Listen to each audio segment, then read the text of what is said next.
Halo semuanya, welcome back to my channel Fabulous Class. Hari ini saya akan berbagi sedikit mengenai cara belajar dan asik menggunakan Minecraft Education Edition.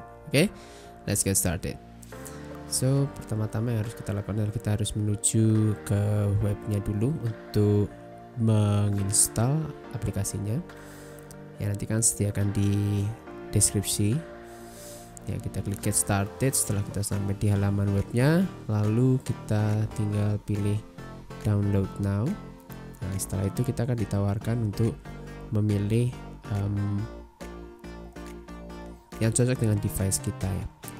Kita pakai desktop Windows, nah, kita klik itu. Kalau pakai Chrome pakai yang kedua, Mac atau iPad yang berikutnya. Oke.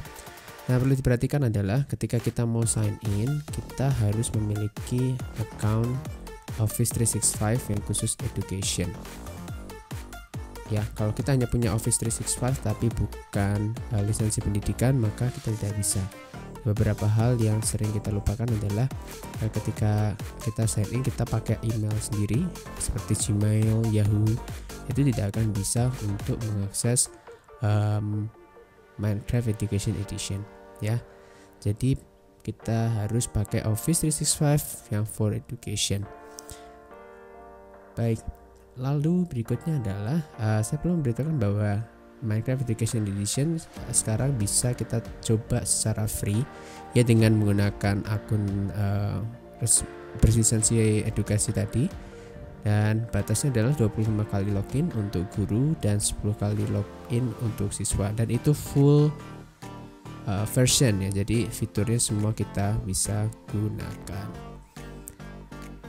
Baik, lalu setelah kita sudah siap dengan akun kita, maka kita hanya perlu memasukkan akunnya, dan setelah itu password kita masukkan juga, dan lalu kita akan dibawa ke tampilan beranda Minecraft Education Edition. Ini adalah tampilan yang full version ya, full functionality juga. Jadi kita bisa pakai semuanya.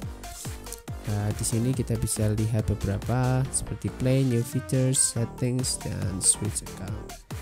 Jadi skin ya, pojok kanan bawah. Siswa dan guru pun bisa mengganti skinnya. Di sini banyak sekali pilihan-pilihan yang bisa dipakai. Nah, contohnya di sini ada Everyday Hero Skin Pack. Kalau kita mau lihat lebih banyak lagi tentang itu, tinggal klik plusnya, lalu kita bisa lihat dan memilih mana yang menjadi kesukaan kita ya. Lalu kita klik confirm setelah memilih. Nah, berikutnya saya akan menjelaskan yaitu di switch account. Switch account ini hanya berfungsi untuk kita mengganti accountnya. Untuk setting standar ya, ada setting untuk accessibility, ada untuk keyboard dan mouse. Nanti saya akan lebih jelaskan di dalam gamenya. Lalu yang kedua adalah new feature. Nah, new feature ini juga baru ya untuk Minecraft edition terbaru. Jadi beberapa pelajaran yang bisa kita langsung akses. Jadi ini seperti world yang bisa dieksplor oleh siswa dengan cara create, atau kita bisa assign dan share itu di LMS yang kita pakai.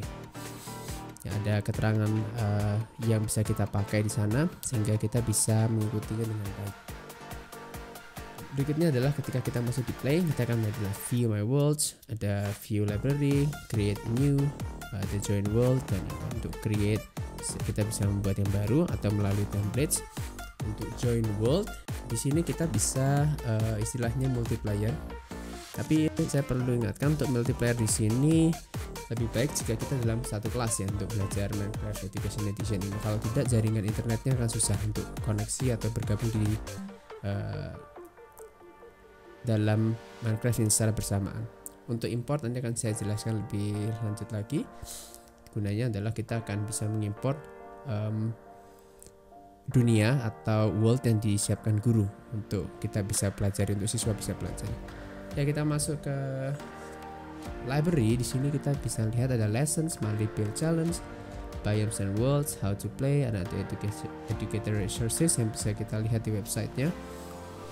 lihat satu-satu untuk lesson. Di sini banyak sekali ya pelajaran yang terintegrasi yang bisa kita integrasikan dalam Minecraft Education Edition seperti science, math, komputer dan lain sebagainya. Kita lihat science di sini dalam sub bagiannya kita bisa melihat pilihannya, dan masih ada subnya lagi untuk kita bisa lihat lagi ya, seperti teman-teman lihat banyak pilihannya ya, sangat mudah sekali. Kita hanya perlu klik masuk ke dalam gamenya, lalu kita create. Nanti kalau kita create kita bisa export, dan nanti siswa bisa download dan import. Ya, contoh lainnya di sini yang ada adalah digital citizenship ya. Untuk pilihannya ada back to school. Nah, kita bisa pakai back to school nih karena pas dengan waktunya ya, masa pandemi, untuk kita belajar bersama. Nanti di dalam world ini ketika kita create worldnya, maka akan seperti classroom itu ya. Ada siswanya, ada meja dan lain sebagainya. Ya, banyak sekali pilihannya. Kita tinggal pilih salah satu dan kita create. Baik, untuk berikutnya saya akan tunjukkan beberapa settings ya. Kita mulai dengan create new, lalu pilih templates. Nah, ada block of grass. Saya sarankan untuk para guru dan peserta didik yang baru mulai untuk menggunakan Minecraft Education Edition bisa menggunakan ini untuk kita bisa bersama-sama belajar tentang kontrolnya dulu. Jika kita tahu cara bermainnya, maka untuk mengakses di world lainnya atau di pilihan lainnya lebih mudah. Oke, setelah kita tampil kita akan lihat seperti ini. Kita bisa mengarahkan itu menggunakan mouse ya, arahnya ada tanda plus atau crosshair yang tepat di tengah-tengah itu. Nah, untuk controls kita bisa munculkan dengan menekan huruf H ya, kalau kita mau hide ya kita tekan H lagi ya. Untuk maju kita tekan W, untuk mundur kita tekan kalau mundur tekan S, untuk kiri tekan A, untuk ke kanan kita tekan D ya. Kombinasikan itu dengan mouse dengan arah. Lalu untuk loncat kita tekan space, untuk terbang double space, dan untuk turun lagi atau jatuh double space. Kalau kita mau terbang lalu turun secara perlahan-lahan ya kita tekan shift. Lalu kita punya inventory dengan menekan E. Di sini tersedia semua items yang ada karena kita ada di setting yang creative world ya. Kalau kita setting di creative world maka secara otomatis itemsnya ada semua lengkap. Nah, ada untuk comments atau codes yang kita bisa buat. Untuk kali ini tidak akan saya bahas. Nah, kita akan menuju ke settings. Cara menuju ke settings, tampilan itu kita tekan escape. Nah, akan muncul seperti itu. Dan kita bisa melihat how to play kalau kita mau belajar lebih lagi tentang control dan lain sebagainya. Ya, lengkap di sini. Lalu berikutnya akan lanjutkan dulu ke setting. Nah, di setting ini yang sangat perlu diajarkan ke siswa ya, terutama dalam menggunakan Minecraft Education Edition. Di sini kita bisa mengatur semua yang kita perlukan. Contohnya di situ ya, default gamenya kita pakai yang kreatif. Ada yang survival dan adventure. Cuma saya sarankan untuk pembelajaran di kelas kita bisa pakai yang kreatif. Jika anak ingin mencoba silahkan. Cuma saya sarankan untuk kreatif, dan untuk difficulty-nya kita pilih peaceful.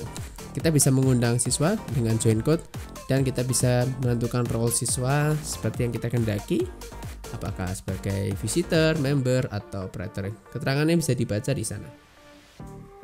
Oke, yang tidak kalah pentingnya di sini adalah nanti setelah ini ada yang namanya setting classroom ya. Untuk setting classroom menurut saya ini fitur yang jadi nilai plus buat Minecraft Education Edition ya. Kita lihat di classroom setting ini. Ya, untuk classroom setting kita bisa allow comments, atau kita bisa membuat always day atau night ya, atau perfect weather, keep inventory, allow mobs. Yang mobs ini istilah untuk karakter-karakter yang muncul seperti ada sapi, atau tadi ada hewan-hewan lain yang muncul, itu disebut mobs ya. Nah, kadang juga ada beberapa yang disruptive atau menghancurkan. Nah, kita bisa setting itu, siswa bisa setting itu untuk bisa memainkan gamenya sesuai dengan yang kehendaki guru. Ya, istilahnya kontrolnya lebih ada di Minecraft Education Edition ini. Oke, kita lihat lagi untuk berikutnya, beberapa hal seperti view. Kita bisa ganti view-nya dengan menekan F5. Ada first person dan lain sebagainya seperti itu ya. Dan yang fitur tambahannya tentu kita harus bisa membangun, menggali dan sebagainya. Untuk menggali di sini kita menggunakan klik ya, atau klik kiri untuk menghancurkan atau menggali. Dan untuk menaruh item kita bisa menekan klik kanan. Nah, kita tidak bisa langsung klik kanan karena di inventory kita yang di kotak-kotak tadi yang ada di bawah itu kosong. Dengan cara menekan E lalu memilih salah satu item di sana, kita bisa aktifkan itu.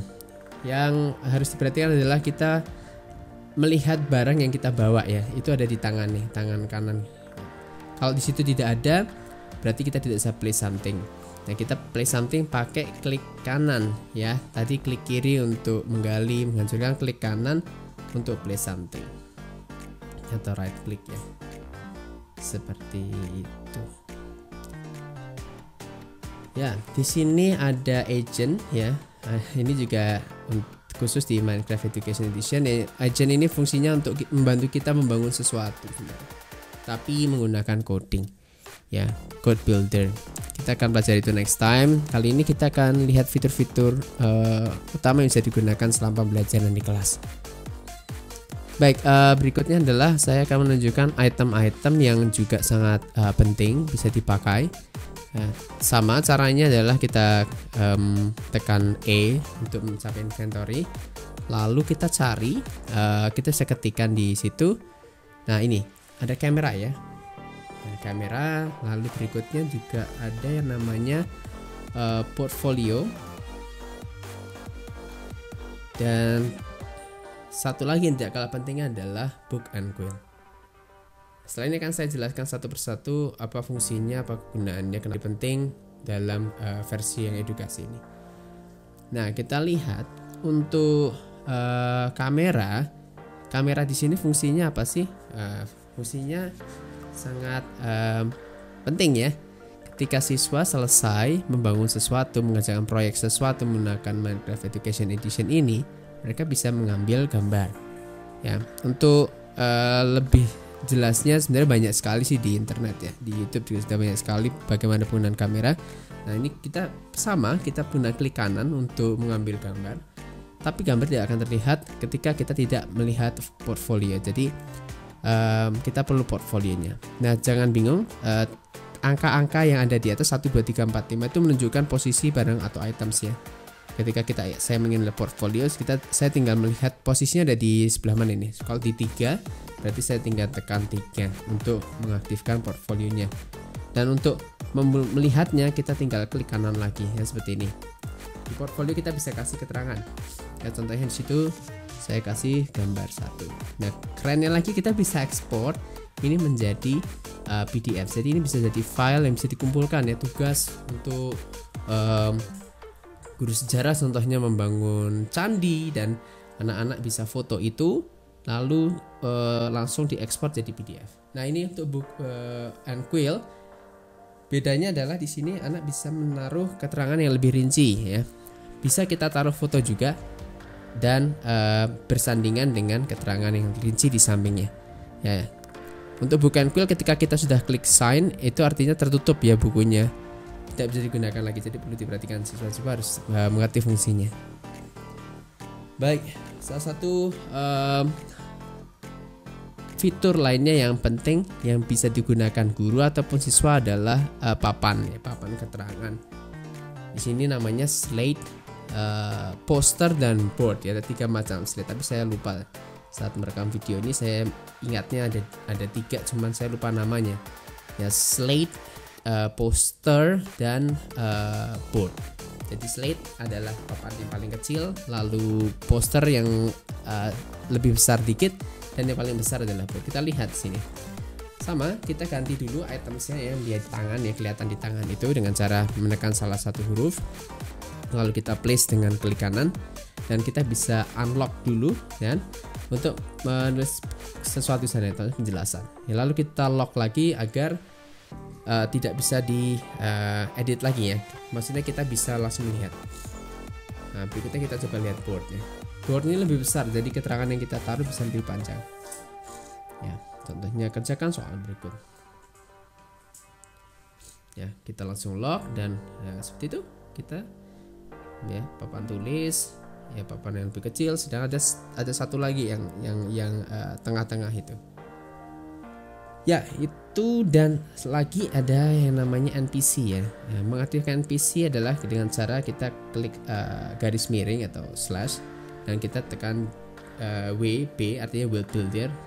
Karena kalau kita tidak aktifkan ini dulu, maka kita tidak bisa memasukkan NPC. NPC ini non player characters, artinya ini dia tidak bermain, dia hanya memberikan keterangan mengenai sesuatu yang ada di dekatnya atau sesuatu yang harus dikerjakan ya.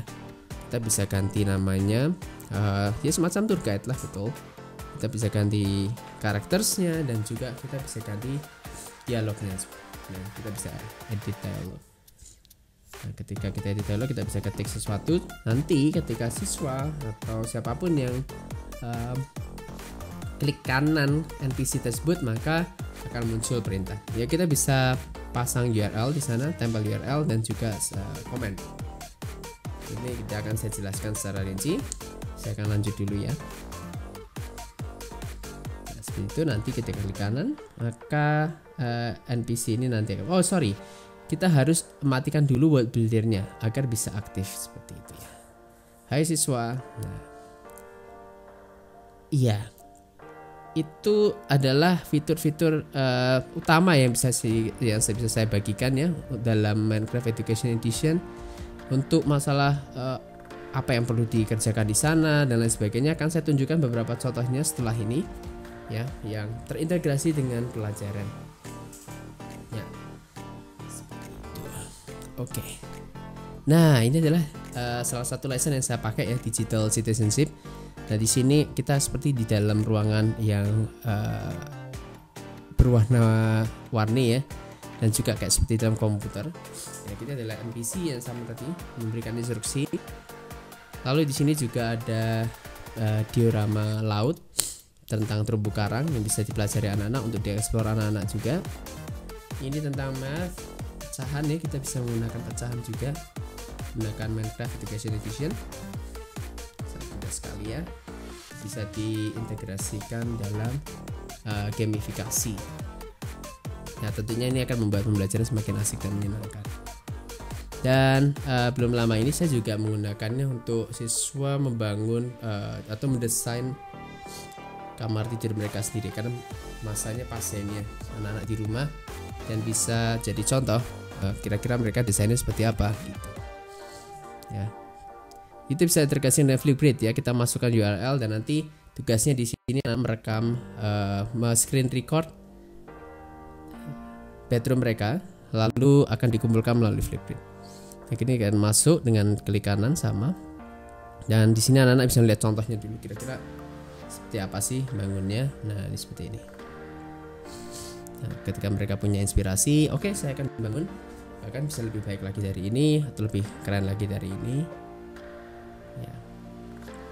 Tentunya menurut saya Minecraft Education Edition sangat membantu anak-anak ya dalam berkreativitas. Nah, ini adalah salah satu cara untuk kita bisa export world yang sudah kita buat. Nanti ketika kita export, maka ini jadi file ya. File ini bisa kita upload di drive untuk anak-anak bisa download. Nah, ketika sudah di-download anak, maka world yang sudah kita siapkan tadi, seperti yang saya buat, itu bisa diimport anak langsung di Minecraft mereka. Tentunya anak-anak harus juga memiliki akun yang sama dengan kita. Ya, maksud saya akun yang sama adalah Office 365 ya, sama-sama akun lisensi sekolah. Oke, jadi ketika anak mau import, ya klik import, lalu bisa pilih salah satu file yang sudah di-download mereka ya. Dan nanti secara otomatis itu akan di-install di dalam apps mereka ya, dalam Minecraft mereka. Nanti cara melihatnya adalah di My World. dan bisa dicari world yang sudah diimport dari file mereka. Ya, sangat mudah sekali. Dengan cara ini kita bisa menggunakan Minecraft Education Edition dengan maksimal, dan tentunya pembelajaran lebih menyenangkan lagi dan siswa lebih semangat lagi dengan belajar, karena ini membuat mereka ingin berkreasi lebih ya. Oke, jadi teman-teman demikian. Jika teman-teman suka silahkan hit like button, share, favorite, dan subscribe, dan sampai berjumpa di video berikutnya. Bye bye.